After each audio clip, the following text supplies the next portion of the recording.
आज के लेक्चर में बेसिकली हम पढ़ने वाले हैं किस तरीके से मोल फ्रैक्शन हम लोग वेपर फेज में कैलकुलेट कर सकते हैं सॉल्यूट और सॉल्वेंट का। ठीक है, दोनों को अलग से करना सीखेंगे और इसमें न्यूमेरिकल भी सॉल्व करेंगे। ठीक है, इसलिए हमने देखो हेडिंग लिखा हुआ है mole fraction of liquid A and be in vapour phase. ठीक है, वेपर फेज में मोल फ्रैक्शन कैसे कैलकुलेट करें, इस पर भी क्वेश्चन बहुत ज्यादा पूछे जाते हैं। ठीक है, अब देखो मान लो हमारे पास क्या है, एक तरीके से हम बनाते हैं, इस तरीके से बीकर बनाते हैं, इसके अंदर डाल लेते हैं सॉल्वेंट। ठीक है, इसके अंदर सोल्यूट भी है और सॉल्वेंट भी कुछ ना कुछ अमाउंट में है,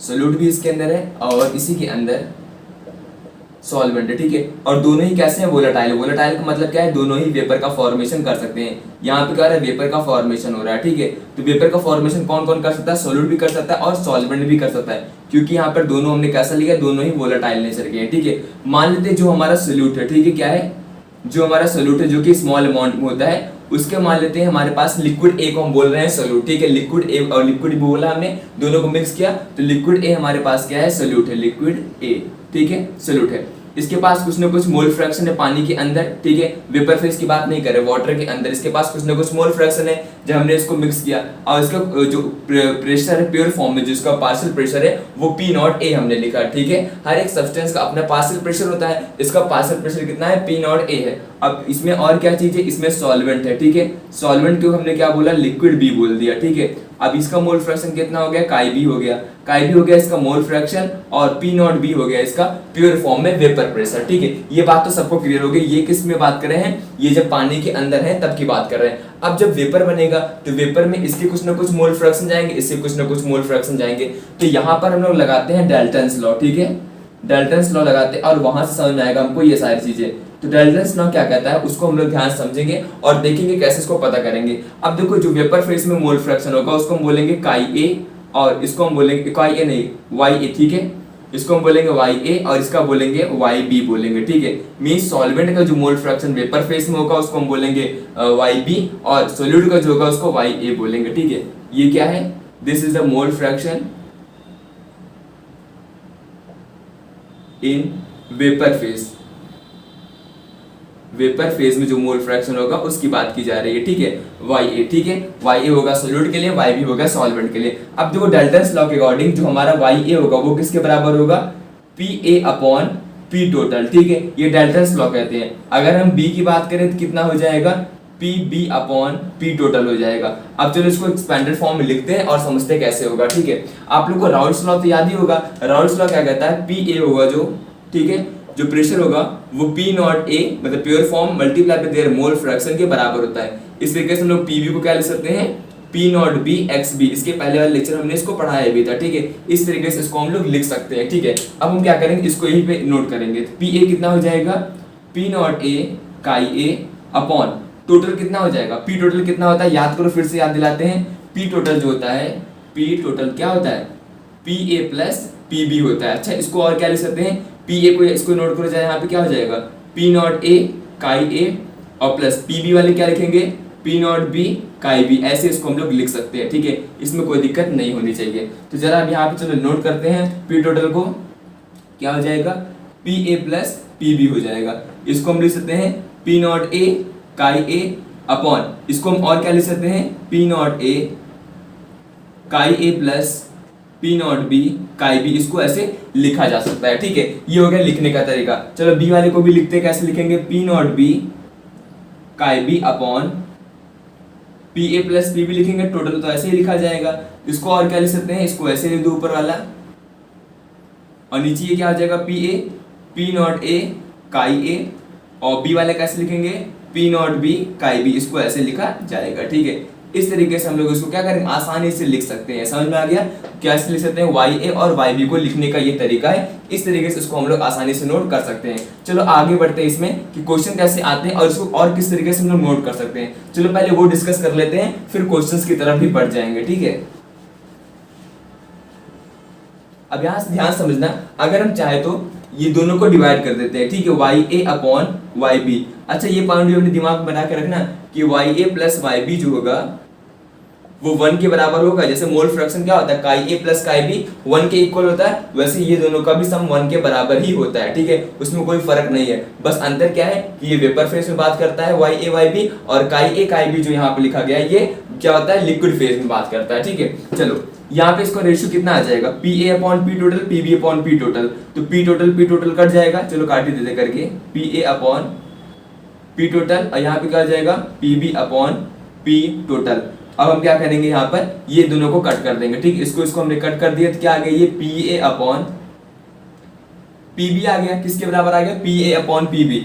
अच्छा पी ए को क्या लिख सकते हैं, पी नॉट ए काई ए अपॉन, इसको क्या लिख सकते हैं, P naught B chi B, ऐसे लिखा जा सकता है, ठीक है। इस तरीके से चाहो तो कोई दिक्कत नहीं है। इसको देखो थोड़ा सा और अरेंज करके हम ऐसे लिखेंगे, P naught A P naught B, इसको अलग से ब्रैकेट में कर दिया हमने, और काई ए अपॉन काई बी को हमने ऐसे कर दिया। अब देखो इसको हम एक और तरीके से लिखेंगे, क्योंकि क्वेश्चन में किसी तरीके से भी पूछा जा सकता है, अभी कराएंगे क्वेश्चन तो आप लोग को देखने को मिलेगा। इसको हमने ऐसे लिख दिया, ठीक है। आप लोगों को पता होना चाहिए जो मोल का रेशियो होता है वही मोल फ्रैक्शन का भी रेशियो होता है, मतलब जो मोल फ्रैक्शन का रेशियो होता है वही मोल का भी रेशियो होता है, मतलब इसको हम Na अपॉन Nb भी ऐसे लिख सकते हैं, कोई दिक्कत नहीं होनी चाहिए। अच्छा ये कैसे हमने लिख दिया, चलो इसको समझ भी लेते हैं कैसे लिख दिया। देखो फॉर्मूला क्या होता है मोल फ्रैक्शन का, उसको फिर से लिखते हैं। फॉर्मूला क्या होता है, मान लो हमने लिखा काई ए, तो mole of A upon mole of A plus mole of B, ठीक है। ये हम लोग already some basic concept of chemistry में पढ़ चुके हैं, ठीक है। ये होता है मोल फ्रैक्शन का फॉर्मूला, इसको पहले लेक्चर हमने इसके बारे में डिस्कस भी किया था, ठीक है। अगर मुझे मान लो बी का लिखना होगा, कैसे लिखेंगे, लिखेंगे N B upon N A plus N B लिखेंगे। जरा दोनों को डिवाइड कर दो, इसको दोनों को डिवाइड कर दो, क्या आ जाएगा, N A upon N A plus N B, और यहाँ पे क्या आ जाएगा, N B upon N A plus N B आ जाएगा, ठीक है। ये दोनों को आपस में कट कर दो, तो काई ए अपॉन काई बी किसके बराबर हो गया ना, N A upon N B बराबर वही चीज हमने यहाँ पर लिखा हुआ है, ठीक है। हमने देखो प्रूफ भी कर दिया, वही चीज हमने यहाँ पर इसकी जगह हमने इसको ऐसे नोट कर दिया, ठीक है। कोई दिक्कत नहीं होनी चाहिए। चलो इसको एक और तरीके से लिखते हैं, क्वेश्चन का बहुत ज्यादा घुमाते हैं तो ज्यादा से ज्यादा यहाँ तक घुमाएंगे, इसके अलावा नहीं घुमाया जाएगा, ठीक है। अब देखो हम मोल को ओपन कर देते हैं, ठीक है। कैसे ओपन करेंगे, देखो मोल सबको पता होगा, एन क्या होता है, एन को हम बोलते हैं मोल, क्या बोलते हैं, एन को हम लोग बोलते हैं मोल। मोल क्या होता है, given mass upon molecular mass, यही होता है ना, given mass upon molecular mass, ठीक है। अब इसकी जगह हम यहाँ पे लिखते हैं, क्या हो जाएगा हमारा फॉर्मूला,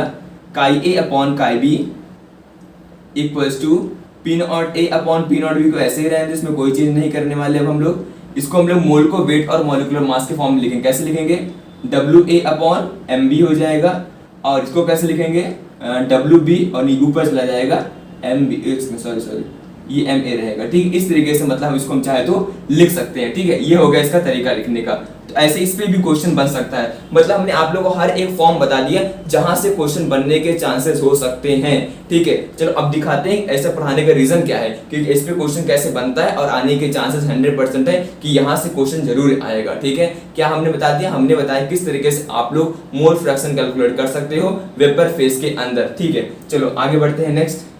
अच्छा एक फॉर्म तो रह गया, एक फॉर्म ये आप लोगों को पता भी होगा वैसे, काई ए प्लस काई बी 1 के बराबर होता है। तो हम लोग यहाँ पे जरा देखो, काई बी को क्या लिख सकते हैं, काई बी को हम लोग ऐसे लिख सकते हैं, 1 माइनस काई ए लिखा जा सकता है, ठीक है। मान लो काई बी नहीं दिया है तो इस वाई ए नहीं दिया गया है, तो इसकी जगह हम ऐसे लिख सकते हैं, ठीक है। इसका तरीका भी क्वेश्चन कराएंगे तो आप लोग को समझ में आ जाएगा, ठीक है। चलो अब क्वेश्चन की तरफ पढ़ते हैं।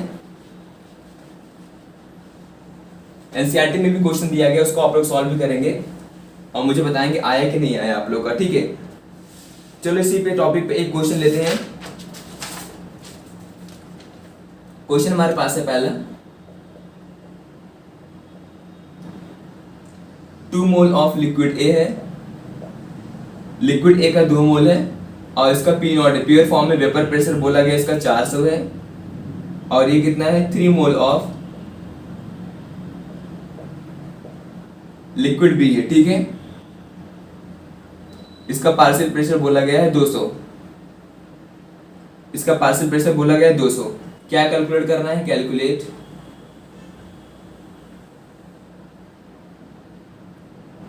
मोल fraction of liquid A in vapour phase. Vapour phase में क्या करना है, मोल फ्रैक्शन कैलकुलेट करना है कि लिक्विड ए का मोल फ्रैक्शन कितना होगा। देखो यहाँ पे क्या लिक्विड ए भी दिया गया, लिक्विड बी भी दिया गया, दोनों का मोल दिया गया है, पी नॉट ए दिया गया, पी नॉट बी दिया गया है। पूछा गया है मोल फ्रैक्शन क्या होगा लिक्विड ए का वेपर फेज के अंदर, तो वाई ए अपॉन वाई बी लगा करके हम लोग आसानी से निकाल सकते हैं, ठीक है। देखो कैसे, अच्छा ये लगाते हैं पहले, Y A equals to Y A पूछा गया हम लोग से, फॉर्मूला क्या होता है, P naught A X A upon नीचे क्या लिख सकते हैं हम लोग, P naught B X B और plus P naught A X A. इसी का यूज कर ले, इसी से आंसर आ जाएगा, इसी से आंसर आ जाएगा हम लोग का आसानी से। देखो पी नॉट ए दे रखा गया 400 multiply by mole fraction of A. Mole fraction कैसे निकालेंगे ए का, मोल फ्रैक्शन ऑफ ए कैसे निकालेंगे, N A upon N A plus N B. तो कितना हो जाएगा, ये एन ए कितना दिया गया है, 2 मोल दिया गया है, और ये कितना हो जाएगा 3 + 2 कितना आ जाएगा, ये 2/5 आ जाएगा। तो यहाँ पर हम रखेंगे 2/5 अपॉन ये कितना दिया गया 200, और काई भी कितना दे रखा है वो तो निकालना ही पड़ेगा। कैसे निकालेंगे, mole fraction mole of B upon mole of B plus mole of A. तो कितना हो जाएगा, ये 3 है, ये 2 + 3 तो कितना आ जाएगा, ये 3/5 आ जाएगा। तो यहाँ पर हम रखेंगे 3/5 और प्लस पी नॉट ए कितना है, पी नॉट ए ये दे रखा है 400 मल्टीप्लाई में काई भी हमने निकाला 2/5। ठीक है, बस इसको आप लोग को सॉल्व कर लेना है, सॉल्व करते ही आंसर आ जाएगा। ठीक है, जरा सॉल्व करके बताना क्या आंसर आएगा। करते हैं, देखो सॉल्व, ये हो जाएगा 5 8 जा 40 होता है, 0 लग जाएगा, 5 4 20 यहाँ पे 40 आ जाएगा, ये हो जाएगा 5 8 जा हो जाएगा, ठीक है 80 आ जाएगा यहाँ पे। आप इसको सॉल्व करना है, ये कितना आ जाएगा, 8 2 जा 16 160 आ जाएगा, 3 4 जा 120 आ जाएगा, और 4 2 जा 8 नहीं 8 2 जा 16 ये आ जाएगा 160। सॉल्व कर देना इसको आप लोग को, 160 अपॉन 120 प्लस 160। जब आप लोग इसको सॉल्व करोगे आप लोग का आंसर आने वाला है 0.57। ठीक है, इसका आंसर आएगा, मेरे पास आंसर है, आप लोग सॉल्व कर लीजिएगा, आंसर आएगा 0.57। क्या आ जाएगा, मोल fraction of A in vapour phase. ठीक है, चलो अगला क्वेश्चन सॉल्व करते हैं, देखते हैं क्या आंसर आएगा।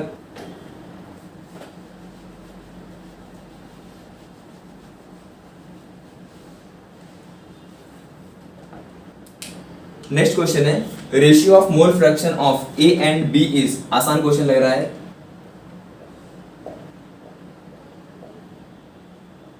Ratio of mole fraction of liquid A and liquid B is 1:2। मतलब मोल फ्रैक्शन का रेशियो दिया गया 1:2। Ratio of the vapour pressure of liquid A and B and the ratio of vapor pressure of liquid is 1:2। ठीक है, calculate, यहाँ पे calculate करना है, रेशियो मोल फ्रैक्शन दिया गया। ठीक है, कैलकुलेट करना है, कैलकुलेट करते चलो और देखते हैं आंसर हमारा क्या बनने वाला है। ठीक है, रेशियो कैलकुलेट करना है, mole fraction of liquid A vapour phase में इतना दिया गया है। देखो मोल फ्रैक्शन दे रखा, मतलब काई ए अपॉन काई बी दे रखा गया, हमको कितना दिया गया 1/2, और क्या दे रखा गया, वेपर प्रेशर का रेशियो दे रखा है। तो क्या हम मोल फ्रैक्शन निकाल नहीं सकते एयर में कितना होगा, आसानी से निकाल सकते। देखो ये किसके बराबर होता है, ये होता है हमारा पी नॉट ए काई ए अपॉन ये क्या हो जाएगा पी नॉट बी, ये हो जाएगा काई बी। अलग अलग से लिख दे, कोई दिक्कत तो नहीं है। देखो ऐसे कर दे इसको, और इसको हम लोग ऐसे कर दे। ठीक है, ये हमने ऐसे कर दिया, और यहाँ पे क्या आ गया काई ए अपॉन काई बी, दोनों का रेशियो दे रखा गया। देखो इसका रेशियो दे रखा ना 1:2, मतलब कि पी नॉट ए और पी नॉट बी का रेशियो दे रखा गया हमको 1/2।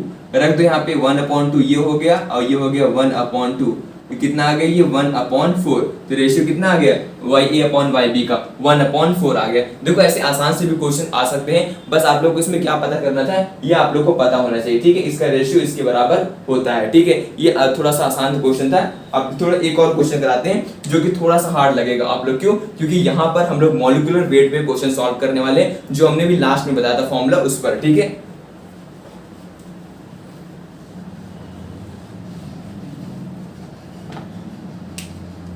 क्वेश्चन हमारे पास 2 ग्राम लिक्विड ए है,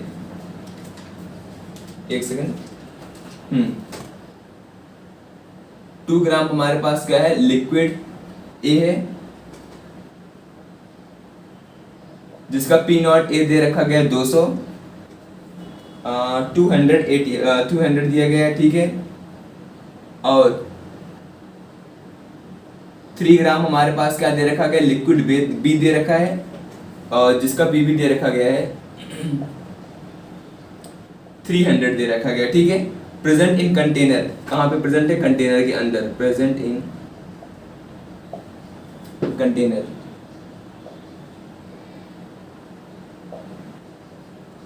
if mole fraction of liquid A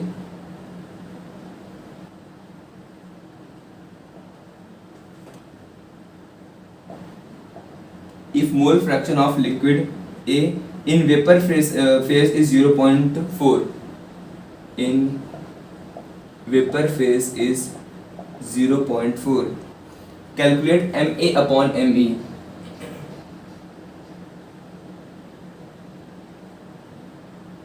question में क्या पूछा गया, MA अपॉन MB बताना है क्या होगा। जल्दी से सोचो ज्यादा कैसे सॉल्व किया जाएगा, ये तुरंत सोचो कैसे सॉल्व करेंगे। ये P नॉट B दे रखा गया है, देखो क्या पूछा गया, molecular mass of A upon molecular mass of B या फिर molecular weight of A upon molecular weight of B का रेशियो पूछा गया है। और आप लोगों को क्वेश्चन में क्या दिया गया, मोल फ्रैक्शन ऑफ लिक्विड A दिया गया वेपर फेज में, मोल फ्रैक्शन का रेशियो दिया गया 0.4। 2 ग्राम लिक्विड A है, P नॉट A दे रखा गया 200, 3 ग्राम लिक्विड B है जहाँ पे P नॉट B दे रखा गया 300। जल्दी से सॉल्व करते हैं, देखो कैसे आएगा। वही हम लोग फॉर्मूला लगाएंगे जो हम लोग यूज करते आ रहे थे, सेम फॉर्मूला में कोई चेंज नहीं आएगा। क्या है फॉर्मूला, YA अपॉन YB किसके बराबर होगा, जरा लगाओ फॉर्मूला, आंसर आ जाएगा तुरंत। देखो मान लो मैं फॉर्मूला भूल गया, मुझे इतना तो याद होगा कि क्या होता है फॉर्मूला, ये वाला P नॉट A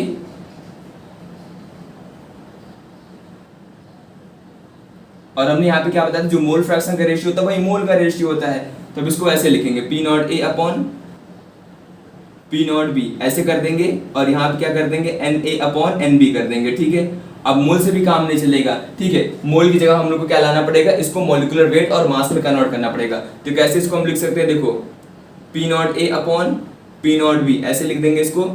और मोल क्या लिखेंगे, given mass upon molecular mass, तो क्या लिखेंगे WA अपॉन WB कर दिया हमने यहाँ पे, और इधर क्या हो जाएगा MB अपॉन MA हो जाएगा। बोला ही होगा ना, देखो कैसे सॉल्व करेंगे इसको हम लोग। Given mass upon molecular mass हमने इसको इधर भेज दिया, और नीचे क्या आ जाएगा, NB आ जाएगा, तो WB अपॉन MB ऊपर चला जाएगा। इसको हमने इस तरीके से लिख दिया। अब मुझे निकालना किसका रेशियो है, MA अपॉन MB, मतलब मुझे इसका इनवर्स रेशियो निकालना है, रेसिप्रोकल रेशियो निकालना है। क्या आएगा, देखो YA अपॉन YB दे रखा गया है, mole fraction in the liquid in vapour phase is 0.4, मतलब ये कितना आ जाएगा 0.4 equals to P naught A कितना दे रखा गया है 200 दे रखा गया, यहाँ पे आ जाएगा 200। P नॉट B कितना दे रखा गया, ये P नॉट B 300 दे रखा गया, नीचे ले दो 300, ठीक है। WA अपॉन WB ये कितना दिया गया 2 ग्राम, ये 3 ग्राम, ये क्या आ जाएगा 2/3 हो जाएगा, ठीक है। नेक्स्ट यहाँ पे क्या आ जाएगा, MB अपॉन MA आ जाएगा, ठीक है। अब थोड़ा सा इसको सॉल्व करते हैं और देखते हैं हमारा आंसर क्या बनने वाला है, ठीक है। चलो अब क्या करेंगे, देखो 0 से 0 कट गया, 0 से 0 ये हमारे काट दिया, ठीक है। अभी क्या आ जाएगा 3 3 9 और 2 2 4, तो ये इसको भेजेंगे इधर, मतलब 0.4 इंटू यहाँ पे हो जाएगा 9 और 2 2 4 यहाँ पे आ जाएगा, ये कितना आ जाएगा हमारा MB अपॉन MA, ठीक है। जरा इसको सॉल्व करना या उसका उल्टा कर दो, कितना आ जाएगा 4 अपॉन 0.4 इंटू 9। जरा जल्दी से सॉल्व करके बताना है कि इसका आंसर क्या आने वाला है। इसको जैसे ही आप लोग सॉल्व करोगे आप लोग का आंसर आएगा 2/3, क्या आ जाएगा 2/3 आ जाएगा, ठीक है। एक सेकंड रुकना, ये कटेगा, यहाँ 0 कट के ऊपर 10 हो जाएगा, 10/9 आ रहा है रेशियो। देखो जरा ध्यान से, कहीं मिस्टेक तो नहीं हुई है। ये क्या आ गया, यहाँ पे 0.4 दिया गया है, ठीक है। 0.4 ये हो गया और वो हो गया हमारे पास 2/3, इधर आ गया हमारे पास 200/3। YA YB का रेशियो दिएगा 0.4। एक सेकंड क्वेश्चन में जरा देखो, मोल फ्रैक्शन यहाँ पर लिक्विड A का दे रखा गया वेपर फेज में 0.4, ना कि YA अपॉन YB दे रखा गया है, कि ये गलत होगा। एक सेकंड देखना यहाँ पे, यहाँ पे देखो जरा, ये क्या दे रखा गया, मोल फ्रैक्शन इसका YA का दे रखा गया 0.4, मुझे YB का निकालना पड़ेगा। अब देखो यहाँ पे एक और चीज ध्यान देना, YA प्लस YB किसके बराबर होता है 1 के बराबर, ये दे रखा गया 0.4, तो YB कितना आ जाएगा 0.6 आ जाएगा। अच्छा ऐसे सॉल्व होगा, ये 0.6 आ जाएगा। अब मुझे इसका रेशियो निकालना है, अब निकलेगा, ये तो कट ही गया था मान लो, ठीक है। ये कितना आ गया, इसको भी हटा दो पॉइंट से, ये आ गया 4.6 इक्वल्स टू 2 2 4 3 3 9, ठीक है, ये आ गया। और ये क्या आ गया MB अपॉन MA आ गया। अब समझ में आ रहा है ना, देखो अब क्या करेंगे हम लोग, इसको इधर भेज दो 4 इंटू 9 अपॉन, इसको इधर भेज दो 6 इंटू, अच्छा ये तो कट ही गया था, वहीं पे ही कट गया था। चलो ये कितना आ गया MB अपॉन MA आ गया, कितना आ गया MB अपॉन MA, 3 3 9 2 2 और 3 3 9 3 2 6, कितना आ गया MB upon MA equals to 3/2। लेकिन पूछा क्या आ गया MA अपॉन MB, इसका उल्टा कर दो, MA अपॉन MB इसका उल्टा कर दो, कितना आ जाएगा ये 2/3 आ जाएगा। ठीक, आप समझ में आए कैसे होगा ये, गलती कहाँ पे हो रही है। देखो क्वेश्चन को पहले ध्यान से हम लोग पढ़ेंगे फिर से एक बार। 2 ग्राम क्या है हमारे पास, लिक्विड ए है जिसका प्योर फॉर्म में वेपर प्रेशर दे रखा गया 200। 3 ग्राम में लिक्विड बी जिसका दिया गया प्योर फॉर्म में 300। एक कंटेनर के अंदर दोनों प्रेजेंट है। मोल फ्रैक्शन दे रखा गया ए वाले का 0.4। देखो यहाँ पे ध्यान देना, मोल fraction of liquid A in vapour phase is 0.4। Calculate करना है MA/MB। हमने ये फॉर्मूला लिखा, इसको अलग अलग करके लिखते लिखते हम लोगों ने ये फॉर्मूला एट लास्ट पाया जो हमने इसके पहले वाले में अभी स्लाइड में बताया था। ठीक है, तो यहाँ पे हमने ये देखा कि ये YA दे रखा गया 0.4, तो YB कितना होगा 0.6 होगा, क्योंकि दोनों का सम जो होगा वो 1 के इक्वल आना ही चाहिए। तो वहां से हमने फिर MA/MB निकाल दिया, कितना आ गया 2/3। तो ये आज के लेक्चर में बस इतना ही। आज में हमने क्या सीखा, मोल फ्रैक्शन कैसे निकालते हैं। मोल फ्रैक्शन किसका कैसे निकालते हैं, वेपर फेज में लिक्विड ए है और लिक्विड बी है, ए का कैसे निकालते हैं, बी का कैसे निकालते हैं। उस पर हमने काफी अच्छे अच्छे क्वेश्चन भी सॉल्व किए। नेक्स्ट लेक्चर में हम लोग आगे और पॉइंट डिस्कस करेंगे और चैप्टर को कंप्लीट करने की तरफ ले जाएंगे। ठीक है, थैंक्स फॉर वॉचिंग।